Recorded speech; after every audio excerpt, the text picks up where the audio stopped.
శ్రీగంధం చెట్టు నరికితే తిలాపాపం తలా పిడికెడు.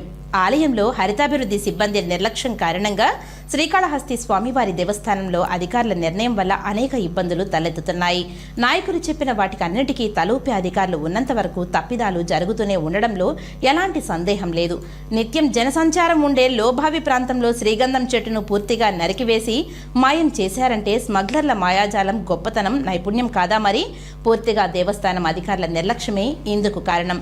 అధికారుల పనితీరుకు ఇదొక నిదర్శనం.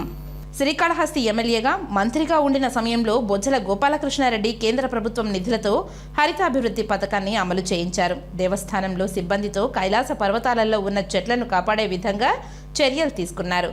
కొత్తగా నాటిన చెట్లు అభివృద్ధి చెందకపోయినా సహజం సిద్ధంగా వచ్చిన మొక్కలు మానులయ్యాయి. వీటిలో శ్రీగంధంతో పాటు ఎర్రచందనం వృక్షాలు కూడా ఉన్నాయి.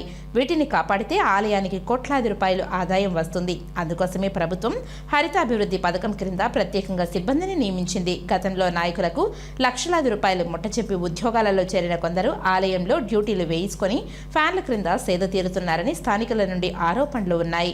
కైలాసగిరిలోని వృక్ష సంపద కరిగిపోతుంది. భోగి పండుగ వరకు సమీప గ్రామాల వారు చెట్లను నరికి ట్రాక్టర్లలో తీసుకువెళ్తుంటున్నారు. వీటిని నివారించడానికి ఎటువంటి సిబ్బంది లేదు. అంతేకాకుండా కుందేళ్లు, అడవి పందులు, కోళ్లు, కణితలు, నెమళ్లు, జింకలు లాంటి జంతువులు అంతరించిపోతున్నాయి. అధికారులు ఆలయంలో జరిగే రాహుకేతు పూజలపై పెట్టిన శ్రద్ధ కైలాసగిరిపై చూపడం లేదు. దీంతో అడవి అనాథగా మారిపోయింది. కనీసం కంచె కూడా నిర్మించలేదు. లోబావిలోని శ్రీగంధం చెట్టుకే రక్షణ కరువైంది. కొండపై ఉన్న ఎర్రచందనం చెట్లకు ఏ విధమైన రక్షణ ఉంటుందో ఆలోచించాలి. మరి గత పాలక మండలి తీసుకున్న నిర్ణయం కూడా దీనికి కారణం. హరితాభివృద్ధికి కేటాయించిన సిబ్బందికి వయసు మీరడం వల్ల కొత్త సిబ్బందిని నియమించుకోవడానికి తీర్మానం చేశారు.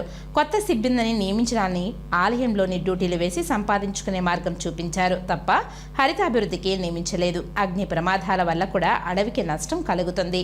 గోశాల, నందనవనం, హరితాభివృద్ధి పథకాల పేరుతో సిబ్బంది ఉన్నా అక్కడ పనిచేయడానికి సుముఖత చూపడం లేదు.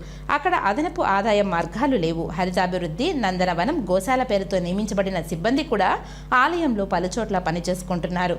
అటు నాయకులు, ఇటు అధికారులు దీనిపై దృష్టి పెట్టకపోతే చెట్లు, పుట్టలు మాయమైపోతాయి, జంతువులు బలైపోతాయి.